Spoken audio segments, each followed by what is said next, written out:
नमस्कार दोस्तों, स्वागत है आपका अपने YouTube channel electrician study point पर। दोस्तों मैं पुष्कर सनी।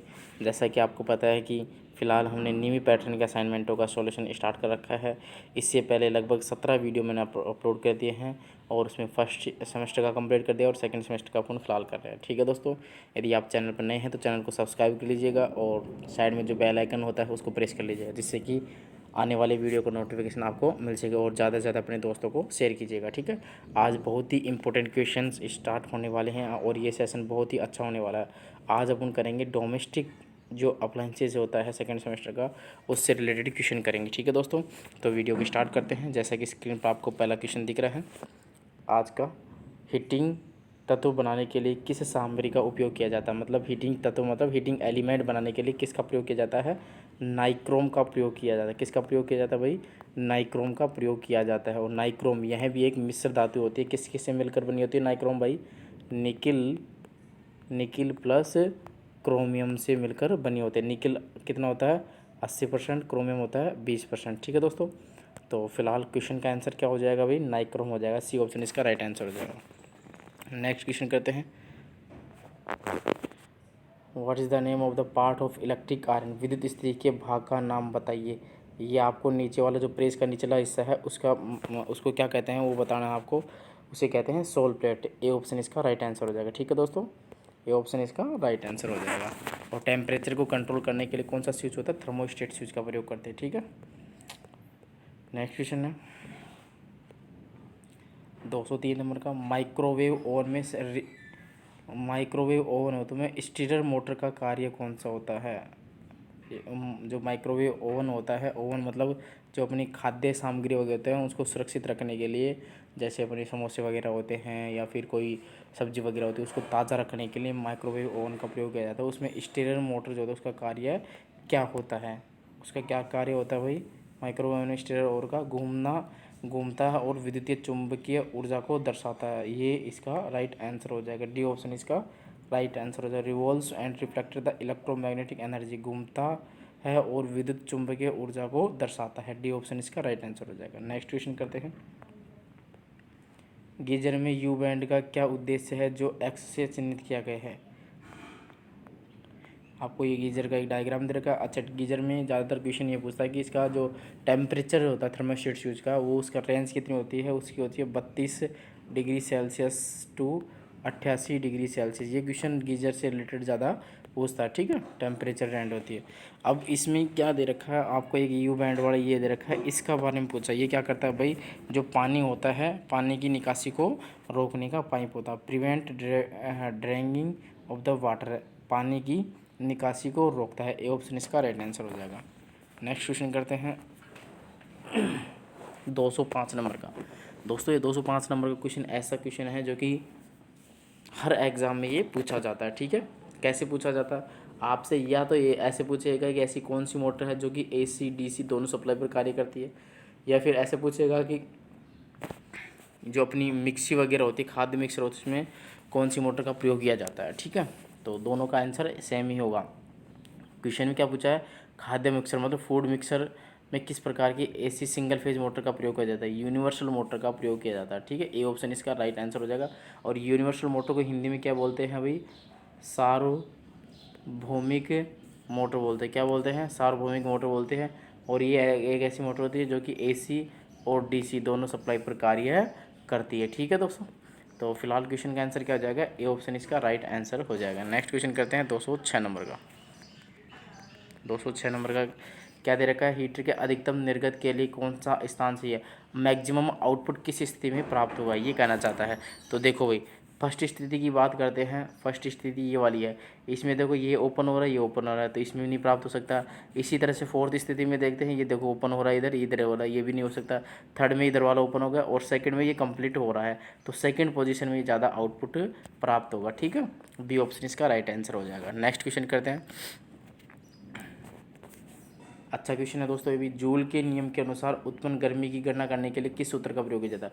मतलब उत्पन्न उष्मा H बराबर क्या होता है, I² RT बटे में जूल होता है। ठीक है भाई, बटे में क्या होता है, जूल होता है। I धारा हो गई, धारा का वर्ग हो गया, R का प्रतिरोध होगा, T समय हो गया, H उत्पन्न उष्मा हो गई। ठीक है, तो कौन से ऑप्शन में दे रखा भाई, आई स्क्वायर आर टी बटे में जे, बी ऑप्शन इसका राइट आंसर हो जाएगा। आई स्क्वायर आर टी बटे में जे मतलब जूल हो जाएगा कैलोरी। ठीक है, नेक्स्ट क्वेश्चन करते हैं अपन 208 नंबर का। अच्छा क्वेश्चन है 208 नंबर का, इंपॉर्टेंट क्वेश्चन है। 100 वाट 240 वोल्ट के विद्युत हीटर में उत्पन्न गर्मी की गणना करें यदि हीटर ने 5 मिनट के लिए काम मिले, 5 मिनट तक उसको काम मिलेगा। देखो भाई, तो उत्पन्न गर्मी की हीट की उत्पन्न करता है कितना वाट, अभी 1000 वाट इंटू कितने टाइम चला, 5 मिनट, मिनट को सेकंड में चेंज कर देंगे तो 60 से गुणा करेंगे। अब बटे में 1000 होता है, 1000 से भाग नहीं देंगे। ठीक है भाई, 1000 से भाग इसलिए नहीं देंगे क्योंकि आंसर किलो कैलोरी में दे रखा है, और एक कैलोरी में कितने जूल होते हैं भाई, 4.18 होते हैं। ठीक है, अब 4.18 होते हैं। ठीक है, इसको मैं 4.18 का भाग देंगे क्योंकि कैलोरी में आंसर पूछा है। तो 1000 गुणा 5 गुणा 60 बटे में 4.18। अब इसको जब सॉल्यूशन करेंगे, इसको जब सॉल्यूशन करेंगे तो क्या हो जाएगा अभी अपना, जब 5 को 5 का 30, 300 बटे में कितना हो जाएगा, 4.18 गुणा में 1000। ये 1000 तो किलो में बदल जाएगा। अब 300 बटे में 4.18 करेंगे तो इसका लगभग लगभग आंसर कितना आ जाएगा, 71.6 आ जाएगा। और 1000 के लिए क्या लिख सकते हैं, किलो लिख सकते हैं, और CL कैलोरी। ये 71.6 इसका राइट आंसर हो जाएगा। ठीक है, कौन से ऑप्शन में दे रखा है, सी ऑप्शन में। ठीक है दोस्तों, समझ में आया होगा। चल कैसे करना है कि आपको 1000 वाट का एक हीटर दे रखा है, 1 मिनट, आपको दे रखा है 1000 वाट का, 1000 वाट का दे रखा है एक हीटर। कितने टाइम चला वो, 5 मिनट को सेकंड में चेंज करेंगे तो 60 का भाग देंगे। अब 1000 का भाग नहीं देंगे, यहाँ पर कैलोरी में आंसर दे रखा है इसलिए 4.18 से भाग दे देंगे। इसको सॉल्यूशन करेंगे तो कितना आंसर आएगा, 71.6 किलो कैलोरी। ठीक है दोस्तों, तो नेक्स्ट क्वेश्चन करते हैं 209 नंबर का। हीटर बेस प्लेट में विभिन्न स्थानों पर सुरक्षित खांचे का उद्देश्य क्या है। मतलब कहने का मतलब क्वेश्चन क्या पूछना चाहता है 209 में कि हीटर की जो प्लेट होती है, इस तरह से प्लेट होती है, उसमें खांचे कटे होते हैं, इस तरह से खांचे कटे होते हैं, इस तरह से। इन खांचों का क्या उद्देश्य होता है, इन खांचों का क्या पर्पज होता है, ऊष्मा को ठीक से विकृत करने, उसमें अवयवता को दृढ़ता से रखने, पात्रों को हीट की प्लेट से मजबूती से रखने, हीटिंग अवयव को नुकसान से बचाने के लिए। तो इसका आंसर कौन सा हो जाएगा भाई दोस्तों, इसका हो जाएगा बी ऑप्शन, इसका राइट आंसर हो जाएगा। Retain the heating element formally, उसमें अवयव को दृढ़ता से रखने के लिए, ताकि वो जो एलिमेंट हो तो सही तरीके से जच सके और ऊष्मा केवल ऊपर की तरफ आ सके। ठीक है, हीटिंग बेस प्लेट में विभिन्न स्थानों पर सुरक्षित खांचों का उद्देश्य क्या होता है,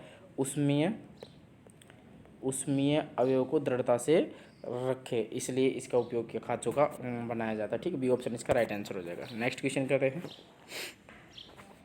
विद्युत केतली में सोल प्लेट का उद्देश्य क्या होता है। मतलब इलेक्ट्रिक केतली क्या होता है, जग की तरह ही होते हैं, नीचे हीटिंग एलिमेंट होता है।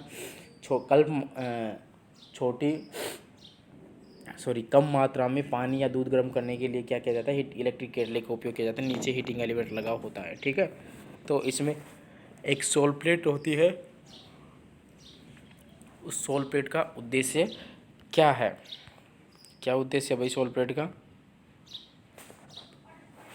एक संतुलन वजन के रूप में कार्य करना, बी दे रखा है अवयव के लिए एक कुचालक के रूप में कार्य करना, सी दे रखा है केतली बेस को नुकसान से बचाना, और डी दे रखा है अवयव को कंटेनर के निकट संपर्क में रखना। ठीक है, तो देखो क्या है भाई, इलेक्ट्रिक केतली में सोल प्लेट का उपयोग क्या होता है, डी ऑप्शन इसका राइट आंसर हो जाएगा। Keep the element in close contact with container, container मतलब द्रव्य होता है, अवयव को कंटेनर के निकट रखने के लिए इसका प्रयोग किया जाता है सोल प्लेट का, डी ऑप्शन इसका राइट आंसर हो जाएगा। नेक्स्ट है 211 नंबर का, माइक्रोवेव ओवन में प्रयुक्त मैग्नेट्रॉन ट्यूब फिलामेंट की वोल्टेज क्या होती है, बहुत ही कम वोल्टेज यूज होती है, मैग्नेट्रॉन ट्यूब फिलामेंट। ठीक है, उसमें जो वोल्टेज होते हैं, माइक्रोवेव ओवन होता है, हिंदी में क्या, मैग्नेट्रॉन ट्यूब को हिंदी में क्या बोलते हैं, माइक्रोवेव ओवन बोलते हैं। इसमें जो फिलामेंट उसकी वोल्टेज कितनी होती है, लगभग लोग 3.2 वोल्टेज होती है, और वो भी किसकी होती है, AC की होती है। ठीक है, तो डी ऑप्शन इसका राइट आंसर हो जाएगा। नेक्स्ट क्वेश्चन करते हैं, रुक रुक कर चलने पर फूड मिक्सर में क्या खराबी है। मतलब what is the fault in food mixer if it runs intermediately मतलब रुक रुक के चलती है। कोई अपनी फूड मिक्सर है, फूड मिक्सर में कौन सी मोटर होती है, यूनिवर्सल मोटर है, जो कि AC DC प्रकार में करती है। ये रुक रुक कर चलती है, तो क्या कारण हो सकता है भाई, ब्रश के जो कॉन्टैक्ट होते हैं वो सही तरीके से संपर्क नहीं बना, जिससे सप्लाई नहीं मिल पा रही है। तो ए ऑप्शन इसका राइट आंसर है, फटा हुआ ब्रश। ठीक है, अगर आर्मेचर वाइंडिंग खुली होगी चलेगी नहीं, ठीक है, डिफेक्टिव होगा तो ये भी नहीं चल, जाम हो जाएगा और इसके कारण भी नहीं चलेगी। तो ए ऑप्शन ही इसका सुटेबल आंसर है, ए ऑप्शन इसका राइट आंसर हो जाएगा। ठीक है, फटा हुआ ब्रश मतलब ब्रश के जो कॉन्टैक्ट सही तरीके से नहीं कर रहे, कभी बन रहे कभी नहीं बन रहे, तो इसलिए वो रुक रुक के चल रही है। ए ऑप्शन इसका राइट आंसर हो जाएगा। नेक्स्ट है 213 नंबर का, क्या दे रखा है, एकल कला पंप मोटर में दोष क्या है यदि यह धीमी गति से चलता है। What is the defect in single phase pump motor if it runs with slow speed. मतलब कि सिंगल फेज एक पंप है जो कि कम स्पीड पर चलता है, तो इसमें क्या दोष हो सकता है। स्पीड कम चल रहा है, देखो रनिंग वाइंडिंग शॉर्ट सर्किट तो चलेगी नहीं, शॉर्ट सर्किट वाले ऑप्शन तो वैसे करें, ओपन होगी तो बिल्कुल नहीं चले। बचा कौन सा ऑप्शन, कैपेसिटर वाला, तो यही आंसर इसका राइट आंसर हो जाएगा। डिफेक्टिव कैपेसिटर के कारण क्या होता है, स्पीड कम हो जाती है। ए ऑप्शन इसका राइट आंसर हो जाएगा। नेक्स्ट है 214 नंबर का, उपकरणों के लिए AC आपूर्ति में उदासीन पथ का कार्य करता है। उदासीन पथ को क्या कहते हैं, न्यूट्रल वायर कहते हैं। न्यूट्रल वायर जिसका रंग कैसा होता है, काला होता है, ब्लैक कलर होता है। ठीक है, इसमें न्यूट्रल वायर क्या काम करता है, it's provide good return path, मतलब सर्किट को पूरा करने का कार्य करता है, गुड रिटर्न पाथ प्रोवाइड करता है। तो पहला ए ही क्वेश्चन इसका राइट आंसर हो जाए, प्रोवाइड करंट रिटर्न पाथ, धारा वापसी पथ प्रदान करता है। अच्छा क्वेश्चन था दोस्तों, ये इंपॉर्टेंट क्वेश्चन था। ठीक है, तो ए ऑप्शन इसको कर देंगे। ठीक है, नेक्स्ट है 215 नंबर का, क्या है, माइक्रोवेव ओवन में मैग्नेट्रॉन ट्यूब का क्या कार्य है। माइक्रोवेव ओवन में मैग्नेट्रॉन ट्यूब का क्या कार्य है, क्या कार्य है भाई, माइक्रोवेव ओवन में मैग्नेट्रॉन ट्यूब का। ए ऑप्शन में दे रखा है माइक्रोवेव सिग्नल को बढ़ाता है, बी में दे रखा है हर आधे चक्कर में ध्रुवता बदलता है, सी में दे रखा है दोलन और खाना पकाने की आवृत्ति उत्पन्न करता है, और डी दे रखा है माइक्रोवेव ऊर्जा को विद्युत ऊर्जा में बदलता है। तो माइक्रोवेव ओवन जो होता है उसमें मैग्नेट्रॉन ट्यूब का क्या कार्य होता है, ऑसिलेशन एंड कुकिंग फ्रीक्वेंसी को उत्पन्न करना होता है। सी ऑप्शन इसका राइट आंसर होता है, दोलन और खाना पकाने की आवृत्ति का उत्पादन करता है कौन, मैग्नेट्रॉन ट्यूब। ठीक है, oscillate and produce cooking frequency, C option इसका राइट आंसर हो जाएगा। ठीक है, 215।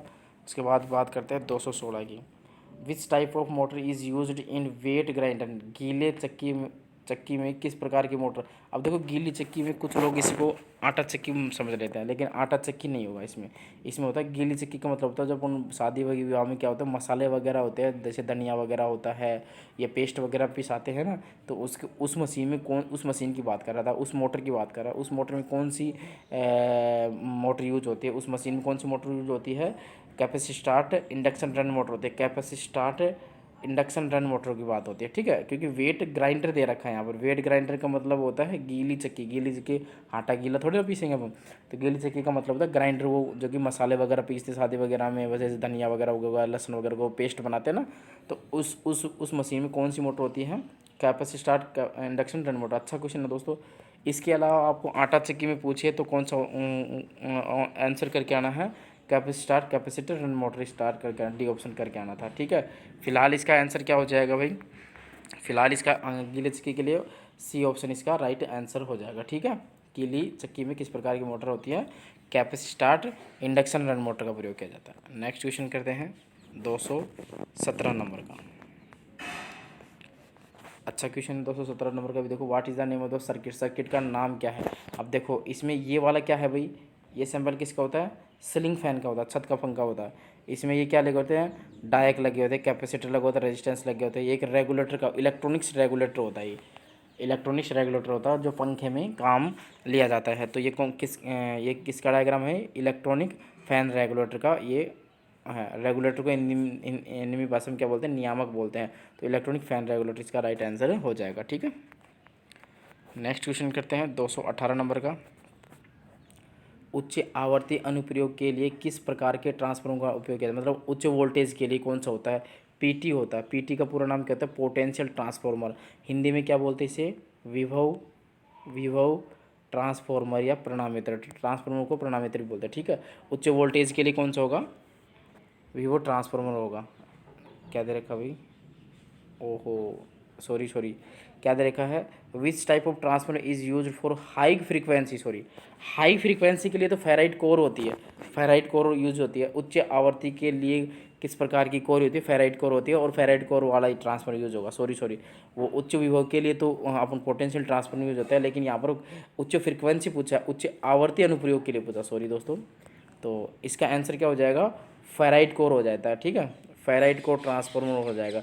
अब ये फेराइट जो कोर होती है किसकी बनी होती है, ये बनी होती है अपनी लोहे प्लस कार्बन की बनी होती है। आपको ये भी ध्यान रखना है कि फेराइट कोर जो होती है लोहे कार्बन की बनी होती है। फेराइट कोर से क्या होता है, लॉसेज कम होते हैं, ठीक है। तो बी ऑप्शन इसका राइट आंसर है, उच्च आवर्ती के लिए फेराइट कोर ट्रांसफार्मर का प्रयोग किया जाता है, ठीक है। नेक्स्ट क्वेश्चन करते हैं, क्वेश्चन नंबर 219।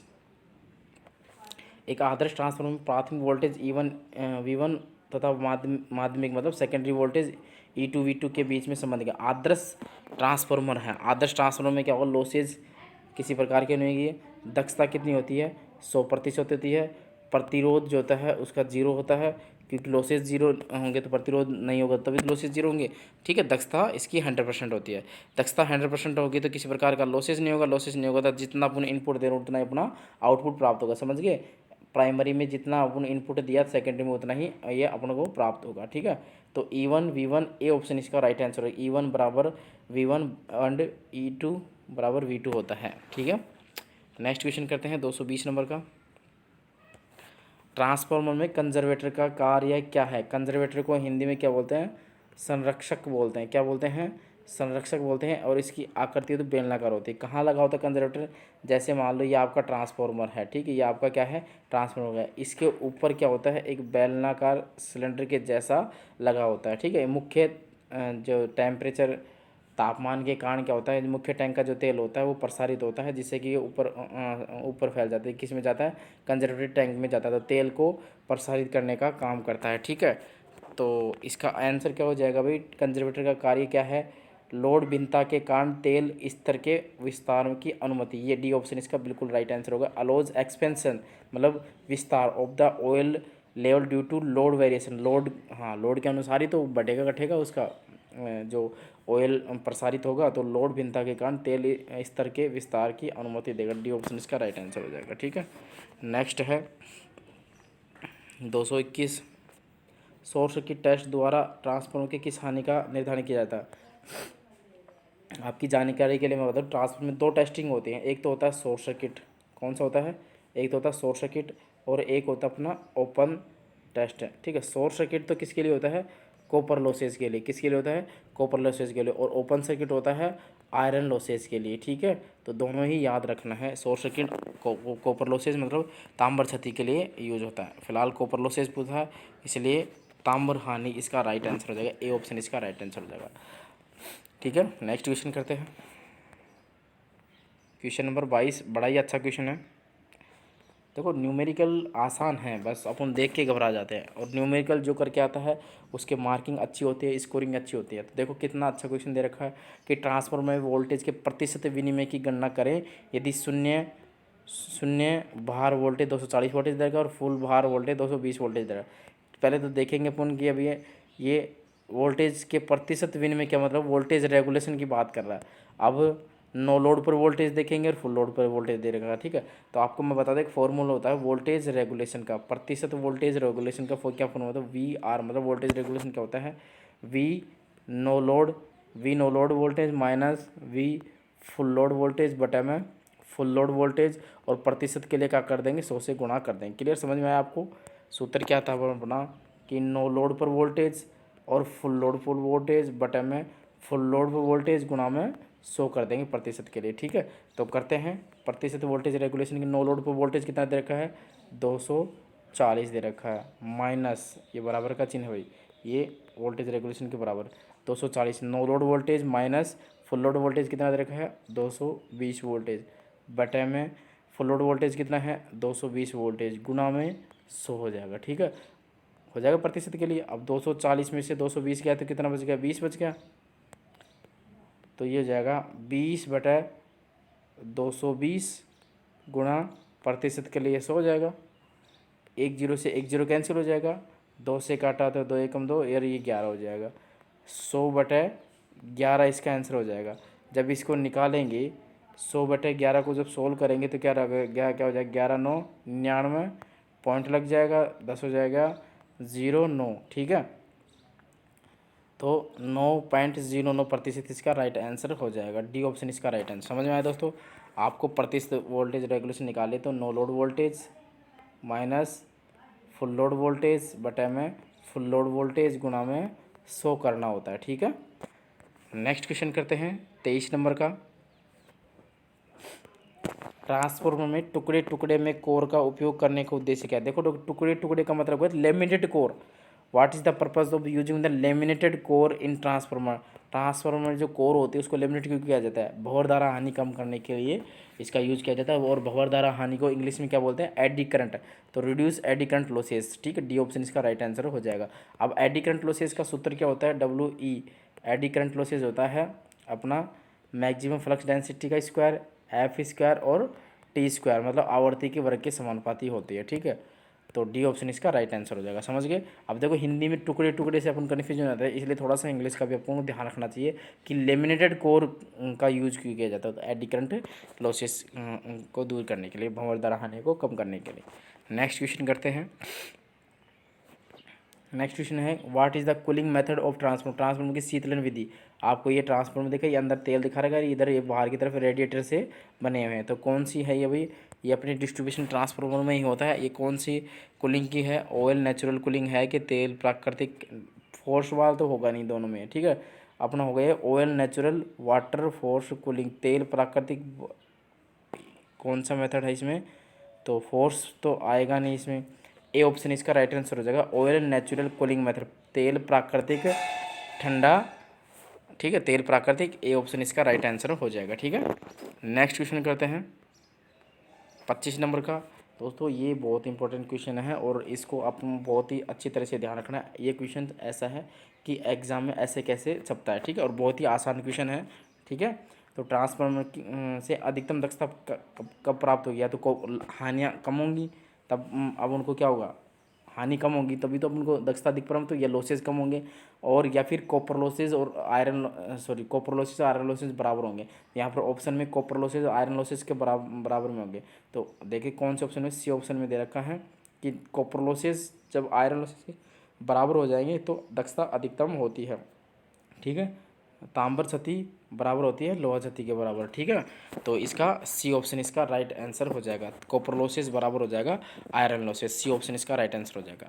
ठीक है दोस्तों, तो आज की वीडियो में यही इतने ही क्वेश्चन करेंगे। इससे अगले वाले क्वेश्चंस जो हैं वो अगले वीडियो में करेंगे। ठीक है दोस्तों, अगर वीडियो आपको पसंद आया हो, कंटेंट अच्छा लगा हो तो अपने दोस्तों को ज़्यादा से ज़्यादा शेयर कीजिएगा। ठीक है दोस्तों, और चैनल को शेयर कीजिएगा ज़्यादा से ज़्यादा आप, और लाइक कीजिएगा। धन्यवाद दोस्तों।